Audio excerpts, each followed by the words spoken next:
Hey everyone, I'm going to tell you what you should do if you are facing the error code 1017. So the error code 1017, it can show up on your Android device or your Android smartphone. So if that error shows up, what you can do is you can simply restart the application.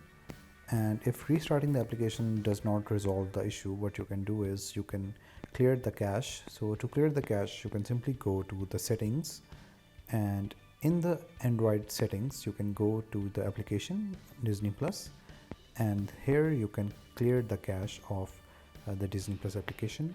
After that, you can simply go to back to your Disney Plus and log in to your account, and it should resolve the issue. And if issue is still persistent, you can contact the Disney Plus support to get more help. So I hope this answered the question and this solves your problem. Thank you so much for watching.